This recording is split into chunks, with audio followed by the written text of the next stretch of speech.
Yang merasa Indonesia suram, silakan kalau mau cari negara lain. Nih Pak Prabowo, gara-gara Indonesia suram rakyatnya pegang duit ringgit. Lari, polis. Mak, adik, mak.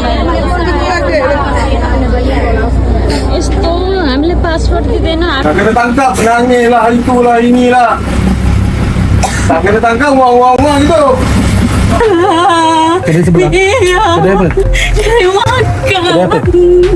Biaya tinggal aku lah, biaya tinggal aku di Malaysia nih. Kojo tak kojo, aku harus mengumpulkan duit satu hari 10 ringgit.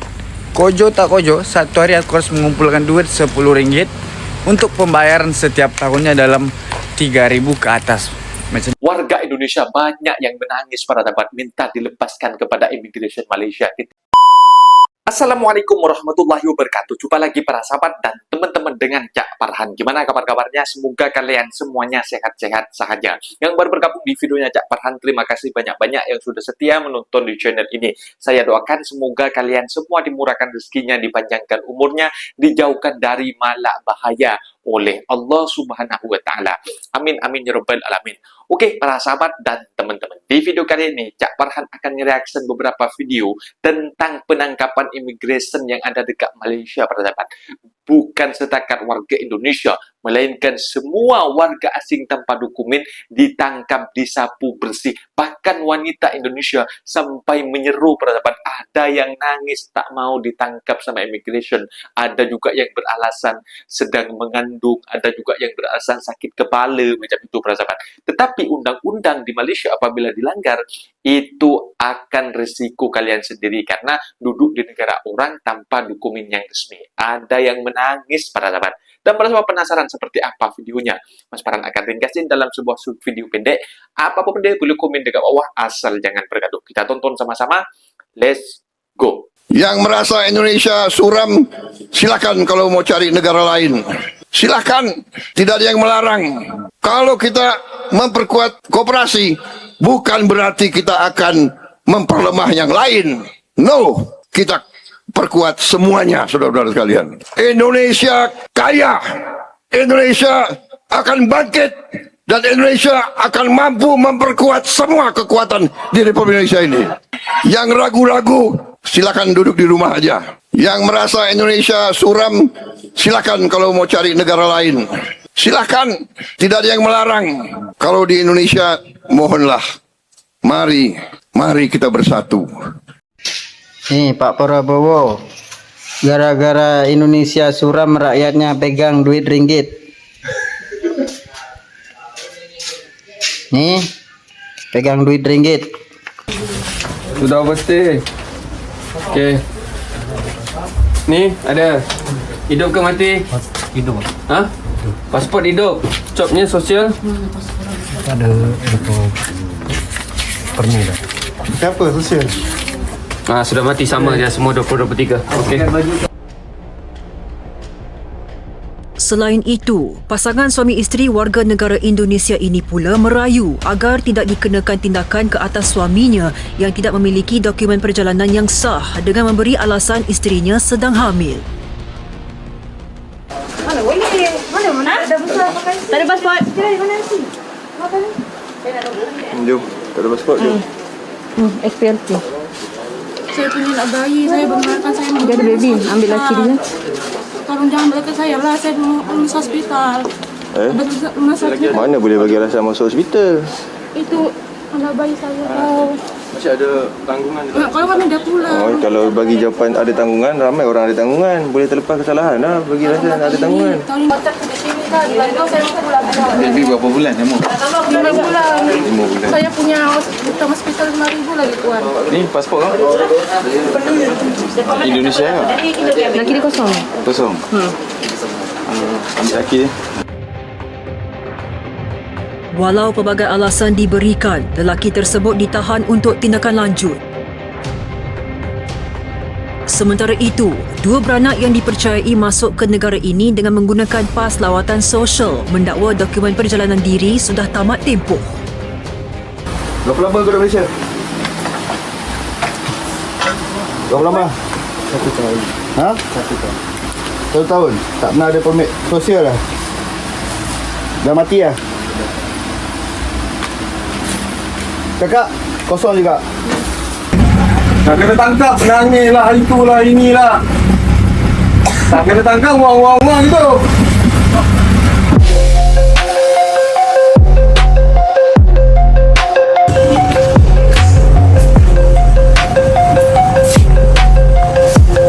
Kenapa bang? Ke sini.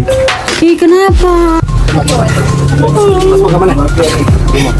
Ke rumah. Ke dulu. Beli ke mana? Hei, masuk kau ni. Aku tak buat apa-apa pun kau takut tak? Kita kerja mana?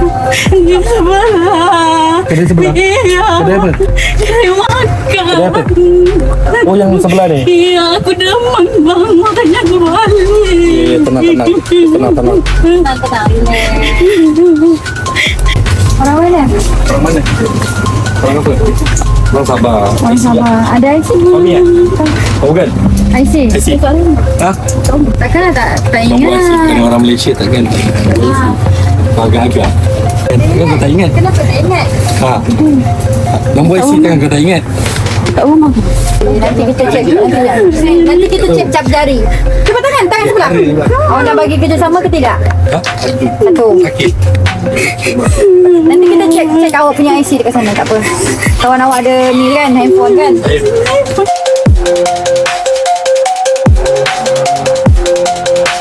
Okey, Malaysia kan?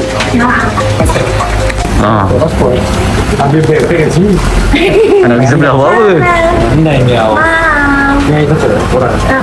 Orang Tara. Mana boleh kerja? Ini kan kalau ada permit boleh kerja. Ini kan masuk lancung. Baca komen ini ya. Waktu COVID-19 kemarin, semua orang Indonesia pulang dari negara kau. Dalam waktu 5 bulan masa COVID berjalan, negara kau ekonomi sudah goyang, sudah ambruk karena penghasilan negara kau tidak punya kemasukan. Berapa banyak orang di sana datang ke Indonesia agar pekerja dari Indonesia bisa datang lewat jalur ilegal. Saya masih ingat itu. Berarti ekonomi negara kau bergantung kepada tenaga kerja Indonesia. Aku tengok komen ini, semua kutu rambut aku keluar semua. Kejap ya dek, aku jawab satu-satu ya. COVID-19, masa COVID-19 memang banyak dari pekerja Indonesia yang balik ke Indonesia, tetapi tidak semua ya dek ya. Aku adalah salah satunya dan aku tidak balik ke Indonesia, aku tetap berada di Malaysia. Itu yang pertama. Dan aku bukan orang Malaysia, aku orang Indonesia, aku orang Jawa. Dalam komen adik-adik klaim karena tidak ada kemasukan tenaga kerja dari Indonesia, ekonomi Malaysia goyah. Ekonomi Malaysia goyah masa COVID. Ini aku cerita sikit ya. Ini berdasarkan pengalaman fakta yang terjadi di Malaysia. Aku bekerja di salah satu kilang, salah satu pabrik elektronik di Shah Alam. Masa COVID, kita buat lockdown 7 hari je. Lepas tu, kita kerja lagi. No sustain ekonomi goyah di tempat aku. Di tempat suami aku pula, suami aku bekerja di warehouse. Laptop dan alat-alat elektronik yang sudah jadi tinggal jual warehouse. Jadi masa COVID itulah penjualan terbanyak dalam sejarah di company suami aku. So kalau dikatakan goyah tak juga. Apakah ada di sektor-sektor lain yang ekonominya menurun? Pasti ada. Itu karena faktor memang tengah COVID, bukan karena ketidakmasukan pekerja dari Indonesia, bukan. Tidak ada orang Malaysia datang ke Indonesia menjadi pembantu. Ini fakta. Coba kalian dengarkan. Tidak ada orang Malaysia datang ke Indonesia menjadi pembantu rumah tangga di Majene. Tidak ada. Tapi berapa banyak orang Indonesia pergi jadi pembantu di Malaysia? Kenapa? Salah satu sebabnya karena dana pendidikan di Malaysia jauh lebih besar daripada yang digelontorkan untuk Indonesia. Masa pegawai honor kasih yang 200.000 satu bulan? Begitu komplain, ikhlas kok. Seorang ustadz berkata, tidak ada orang Malaysia datang ke Indonesia menjadi pembantu di Majene. Dia pun berkata dana pendidikan untuk rakyat Malaysia itu jauh lebih besar dibandingkan dana pendidikan di Indonesia. Kita lihat gaji guru honor di Indonesia 300 hingga 500 ribu. Kenapa gaji guru tidak bisa naik? Ada yang tahu jawabannya? Dahulu, sebelum Pilpres, Presiden kita pernah menjanjikan jika beliau terpilih, maka gaji guru akan ditambahkan sebesar 2 juta rupiah per orang. Pak Prabowo sudah janji dan akan janji bahwa setiap guru di Indonesia, termasuk guru honorer di Indonesia, akan dapat tambahan gaji untuk semuanya. 2 juta rupiah tiap bulan, itu adalah tambahan dari ibu-ibu bapak-bapak.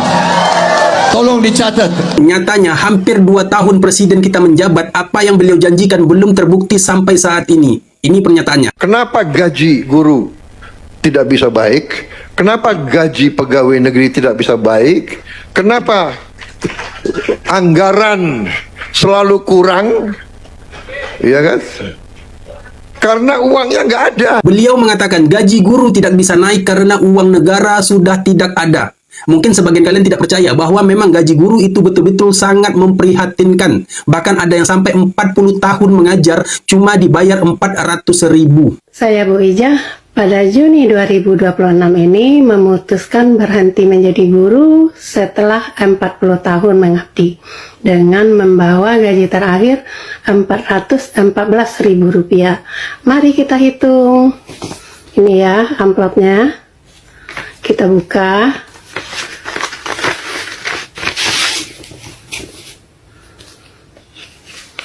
Satu, 2, 3, 4, 10.000, 2.002.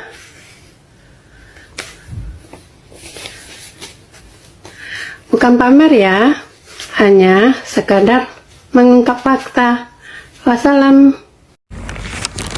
Biaya tinggal aku lah. Biaya tinggal aku di Malaysia nih. Kojo tak kojo, aku harus mengumpulkan duit satu hari 10 ringgit.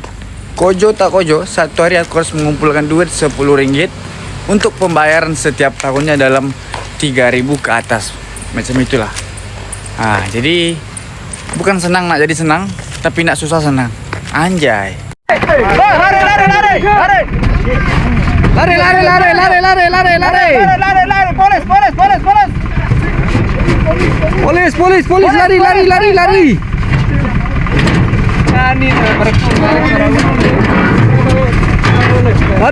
lari. Lari. Cepat, polis. Lari.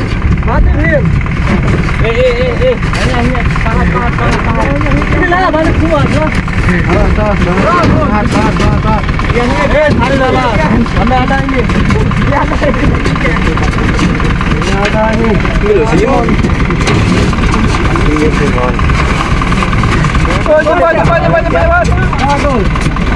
Nah, itu dia para sahabat dan teman-teman. Video yang sudah kita simak bahwasanya netizen Indonesia yang dulunya masih memburuk-burukkan negara Malaysia, para sahabat, mengatakan Malaysia akan collapse lah dengan adanya krisis beras lah, apa benda lah. Tetapi sekarang para sahabat, ini dekat Malaysia sendiri para sahabat, sekarang banyak warga Indonesia yang mengais mencari rezeki tanpa menggunakan dokumen yang resmi para sahabat. Ini banyak yang menangis para sahabat, ditangkap. Ada yang mengatakan dalam sebuah video serbuan Jabatan Imigresen Malaysia, ada yang suaminya kosong tanpa menggunakan dokumen, paspor pun tak ada, lalu belakang istrinya ada permit macam itu. Ini apa ya para sahabat? Ini ditangkap semacam itu dan minta maaf, nangis, tolonglah nak pergi hospital, banyak tanggungan. Bahkan wanita-wanita Indonesia pun banyak yang menangis para sahabat. Tapi apalah daya, kita Indonesia tak mampu untuk menyiapkan lapangan pekerjaan kepada rakyatnya. Akhirnya rakyatnya banyak yang mencari kerja, tumpang mencari kerja ke negara orang dengan secara ilegal para sahabat. Kalau secara legal itu bagus karena mereka resmi bayar cukai kepada negara yang mereka tumpang rezeki macam itu. Setiap tahun bayar cukai macam itu. Tapi kalau legal bersahabat, tak ada bayar cukai, itu yang menjadi musuh imigresen dan juga polis di Raja Malaysia macam itu. Jadi buat para sahabat, kalau kalian tanpa dokumen, tanpa tanpa menggunakan paspor ataupun permit. Kalau menggunakan paspor menyalahgunakan melancong saja, lepas itu kerja itu juga tak boleh para sahabat. Dan harus ada permit kerja macam itu, dan jangan disalahgunakan permit kerja tersebut, karena bila bidangnya di restoran, kerja di restoran, apabila bidangnya di construction, kerja di construction, atau kalian menyalahgunakan pas tersebut, kalian juga kalau ada pengecekan juga ditangkap, bahkan dikenakan denda, bahkan dideportasi para sahabat, sama saja. Jadi jangan menyalahgunakan pas yang permit yang sudah diberikan oleh Jabatan Imigrasi Malaysia kepada kalian macam itu, agar kalian itu hidup tentram cari rezeki di negara orang macam itu. Mungkin videonya sampai di sini para sahabat dan teman-teman. Apabila ada kata benda yang silap, Mas Farhan minta maaf sebesar-besarnya. Mohon dibenarkan di kolom komentar. Assalamualaikum warahmatullahi wabarakatuh.